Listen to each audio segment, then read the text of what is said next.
This is Max and Mia podcast. Hey everyone, welcome back to another episode of Max and Mia podcast. I'm Max. And I'm Mia. It's great to have you here with us today. We're really excited about today's conversation. Whether you're joining us for the first time or you've been following along since the beginning, thanks so much for being here. Absolutely. Your support means the world to us. And if you're enjoying what we do, don't forget to hit that like button. It really helps us out. Oh, and if you haven't subscribed yet, what are you waiting for? Just click that subscribe button so you never miss an episode. Right. We've got some fascinating stuff lined up for you guys. So let's jump right in. Let's do it! All right. So today we're diving into everyday conversations. But here's the twist. You're also going to learn some really useful grammar along the way. Exactly. And trust me, this is one of those topics that'll make you sound way more natural when speaking English. We're talking about how to describe your childhood and past habits. Oh, I love this topic. Because honestly, who doesn't enjoy reminiscing about the good old days, right? For sure. But here's where it gets interesting. In English, we have two main structures for talking about past habits: used to and would. And a lot of learners get confused about when to use each one. Yeah, and if you stick around, by the end of this segment, you'll know exactly how to use both of them like a native speaker. Plus, you'll hear a super natural conversation that'll show you how they work in real life. So let's break it down quickly before we listen to our dialogue. First up, used to. We use this for habits or states that were true in the past but aren't true anymore. Right. For example, I used to play the piano every day. Or, we used to live in a small town. The key thing is, these things don't happen now. They're finished. Exactly. And here's a bonus. You can use used to for both actions and states. So you can say, I used to be afraid of dogs, or I used to go swimming every weekend. Now, would is a bit different. We use it specifically for repeated actions in the past. Things you did again and again. But, and this is important, we don't use it for states. That's the big difference. You can say every summer we would visit my grandparents, but you can't say I would be shy as a child. That doesn't work. For states, you need used to. Perfect explanation. And honestly, the best way to get this is to hear it in action. So we've got a conversation between two friends, Tyler and Nina, who are catching up and talking about their childhood memories. Listen carefully to how they use used to and would naturally. Ready? Let's listen. Hey, Nina. It's been ages. How have you been? Tyler! Oh my gosh, I'm doing great. Wow, it really has been a while, hasn't it? I think the last time we saw each other was at Sarah's wedding. Yeah, that was, 3 years ago? Time flies. So, I was actually driving through our old neighborhood yesterday, and it brought back so many memories. Oh, I bet. I drove past there a few months ago, too. It looks so different now. Remember how we used to ride our bikes everywhere? We'd spend entire afternoons just exploring. Absolutely. We used to be out from morning until sunset. My parents would barely see me during summer vacation. We'd ride to the park, to the corner store, sometimes all the way to the lake. Those were the days. And do you remember Mr. Peterson's house? He used to have that huge garden, and we'd always stop to look at it. Oh, yeah. He would come out and show us his tomatoes and vegetables. He was so proud of that garden. Every single time we passed by, he would give us gardening tips, like we were actually going to use them. That's right. He would say things like, "You kids should grow your own food. It's the best way." I never told him, but I killed every plant I ever tried to grow. Same here. But he was such a sweet guy. I wonder if he still lives there. I'm not sure. You know what else I remember? Those summer evenings when all the families would come outside. We used to play capture the flag until it got dark. Yes. Oh man, those games were intense. We would play for hours and everyone in the neighborhood would join in. Even some of the adults would participate sometimes. Your older brother used to be so competitive. He would come up with all these elaborate strategies. That's Dave for you. He used to take everything way too seriously. But honestly, it made the games more fun. Do you remember Jenny from across the street? Of course. She used to be so quiet and shy. It's funny because I saw her on social media recently, and now she's a public speaker. Can you believe that? No way. That's amazing. She really used to keep to herself back then. I guess people change a lot, don't they? They really do. Speaking of change, the old ice cream shop we used to go to, is that still around? Actually, no. It closed down about 5 years ago, which is so sad. We would go there every Friday after school, remember? It was like a ritual. Oh, that's too bad. I loved that place. Mrs. Chen, the owner, would always give us extra sprinkles. She was the kindest woman. She really was. She would remember everyone's favorite flavors, too. Mine was mint chocolate chip, and she'd always say, "The usual, Tyler," before I even ordered. That's so sweet. Mine was strawberry, and she would do the same thing. You know, I used to think that place would be there forever. Me too. It's weird how things change, isn't it? But at least we have the memories. Definitely. Oh, do you remember wintertime? We would build snow forts in your backyard and have these epic snowball fights. How could I forget?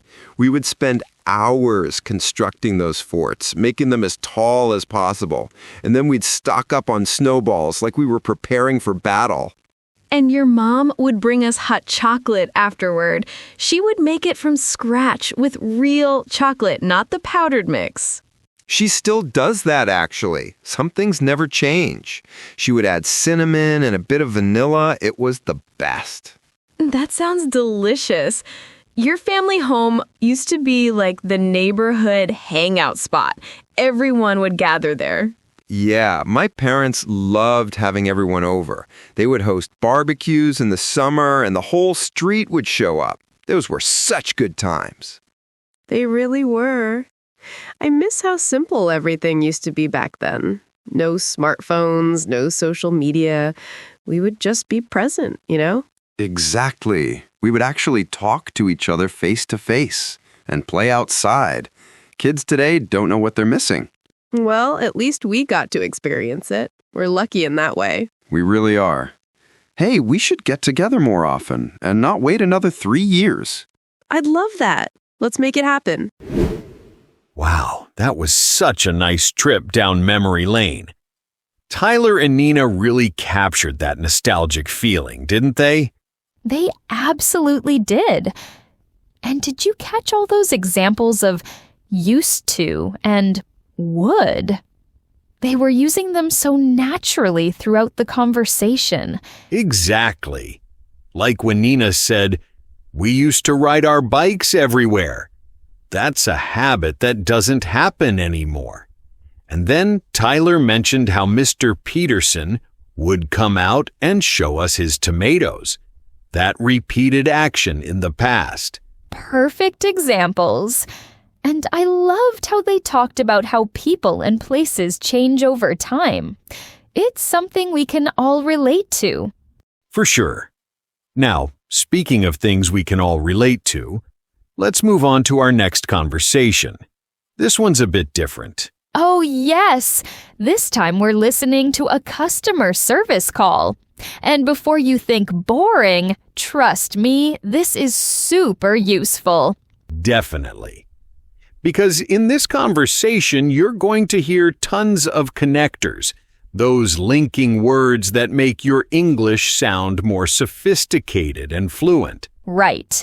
Words like even though, nevertheless, moreover, due to, consequently, all those connectors that show contrast, addition, cause and effect.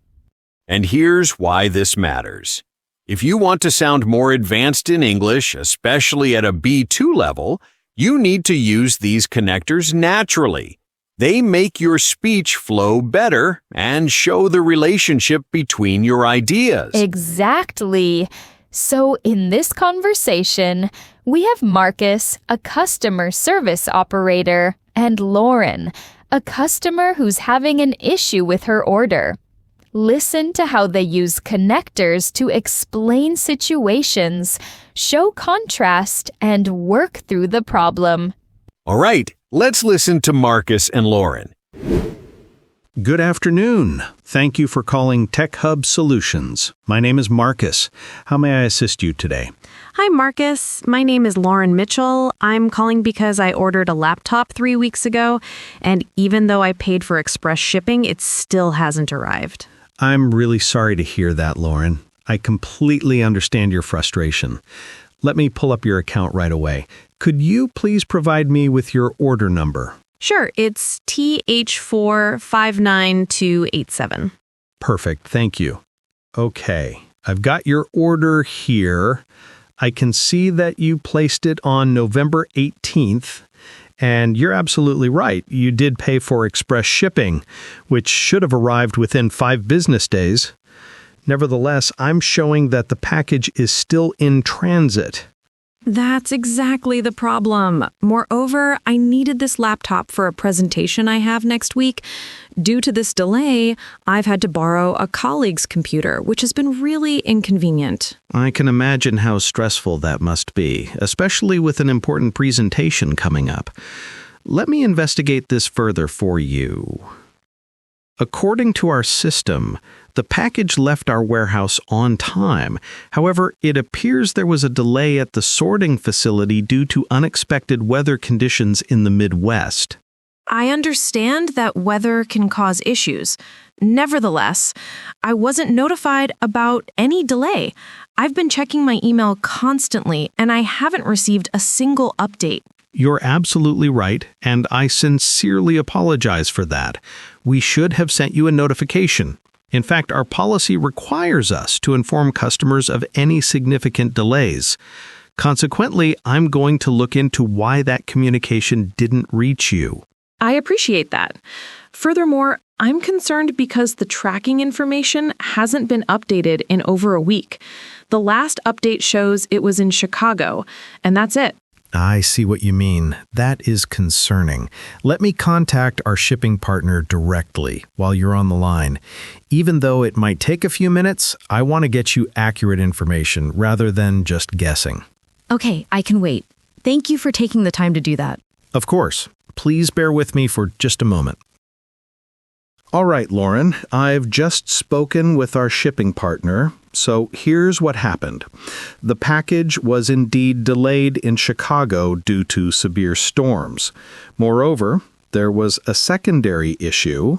The package was accidentally sent to the wrong distribution center, which caused an additional delay. Oh no, so where is it now? It's currently at the correct facility in Columbus, and it's scheduled for delivery tomorrow by end of day. Nevertheless, I know this doesn't make up for the inconvenience you've experienced. Therefore, I'd like to offer you a full refund on the shipping cost. Well, that's something, at least. However, my main concern is whether it'll actually arrive tomorrow. I really need it by Friday. I completely understand your concern. In addition to refunding your shipping, I'm going to flag your delivery as priority.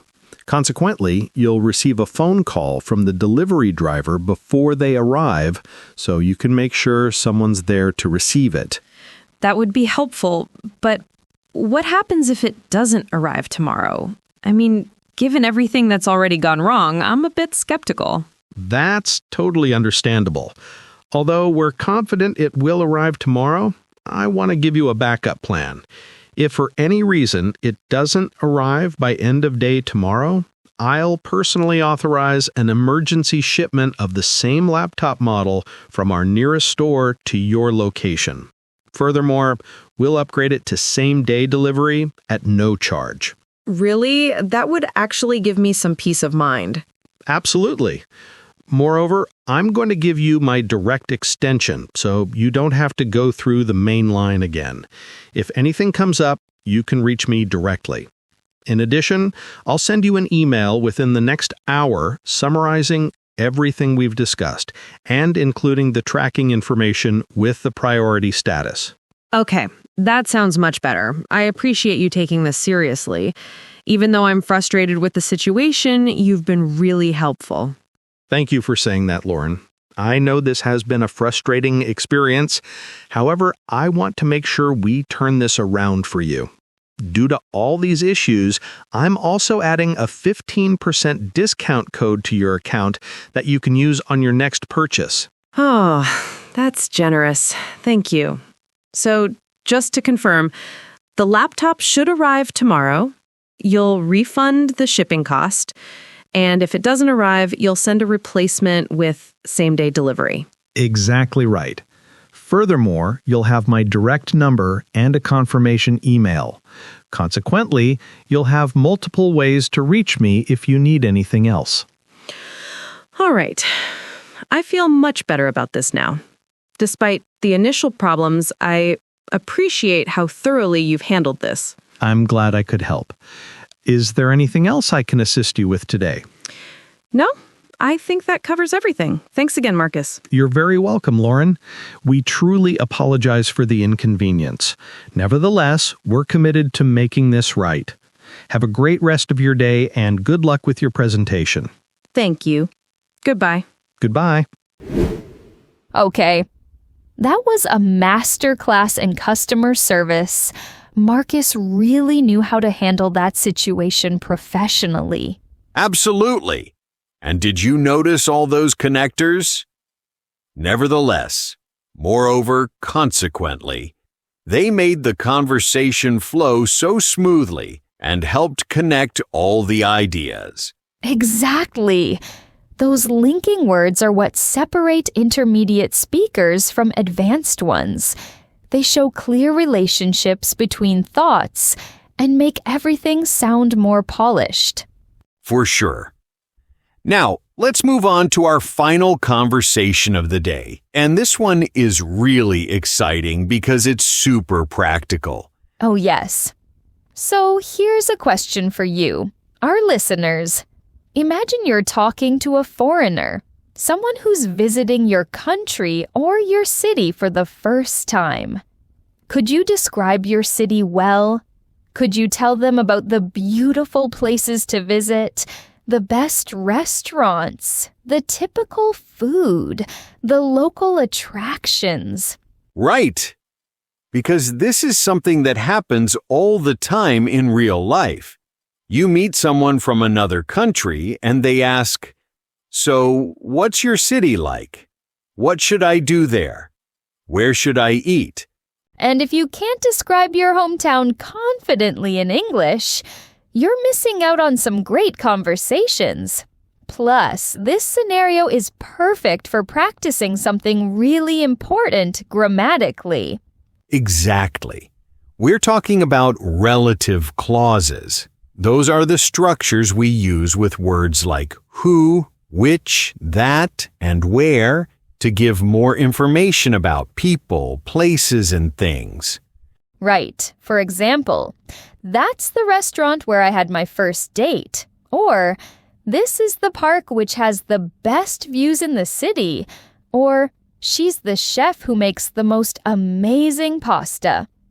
Exactly. We're talking about relative clauses. Those are the structures we use with words like who, which, that, and where to give more information about people, places, and things. Listen carefully to how they use relative clauses naturally as they describe places, people, food, and experiences. Ready? Let's listen. So, Jasmine, you're from Portland, right? I've never been there. What's it like? Yeah, Portland, Oregon. Oh man, it's such a cool city. It's a place that has something for everyone, honestly. What about you? Where are you originally from? I'm from Charleston, South Carolina. It's a coastal city that's known for its history and southern charm. But tell me more about Portland first.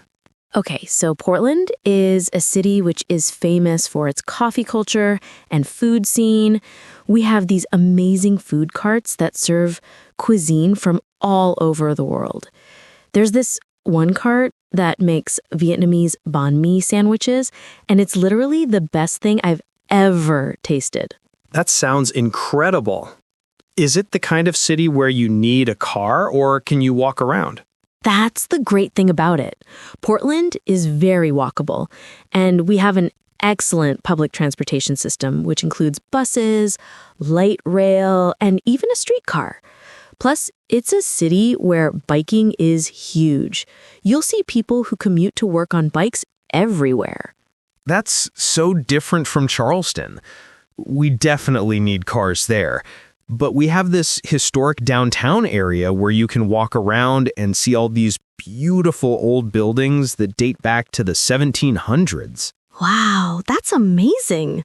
What kind of things are there to do?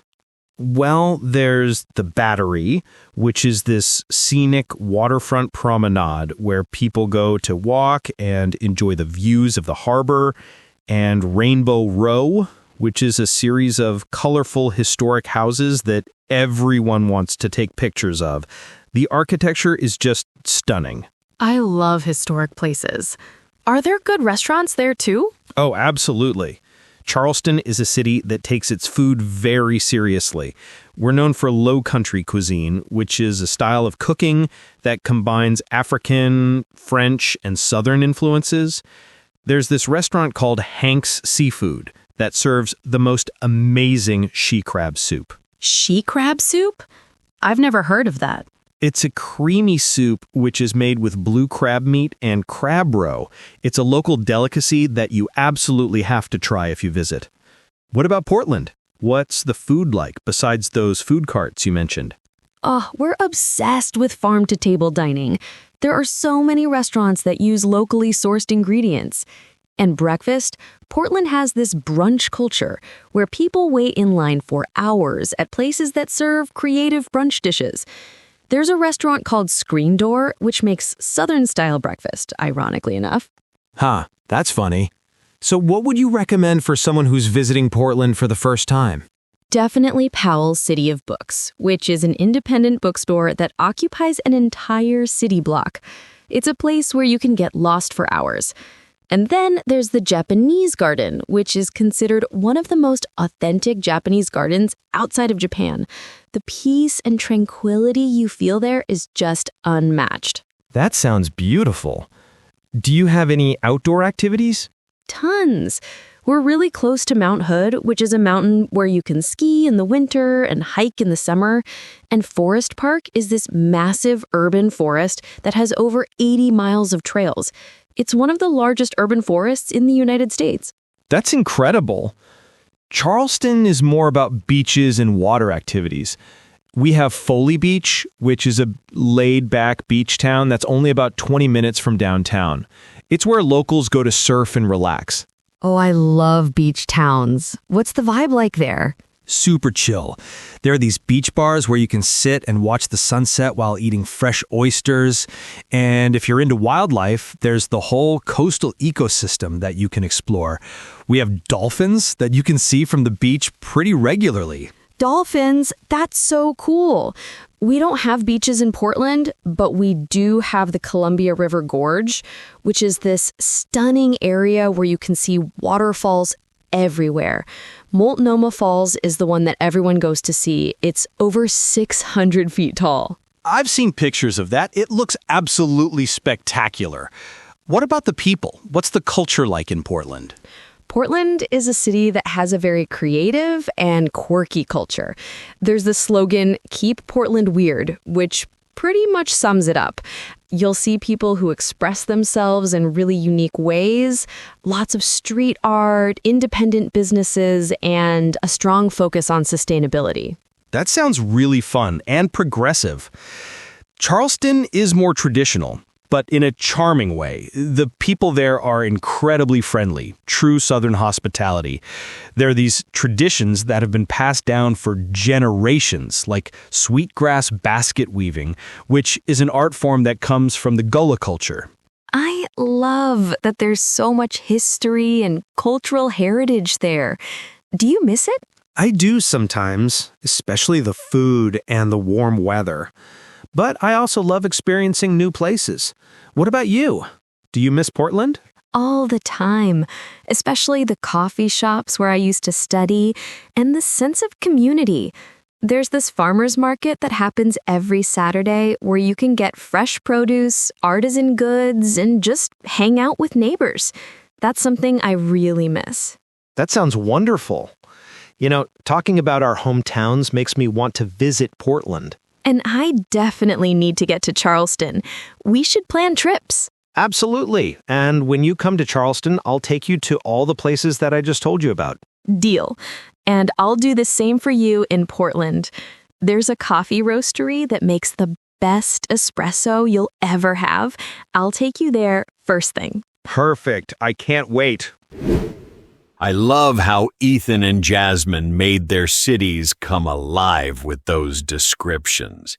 You could really picture both Charleston and Portland. Right?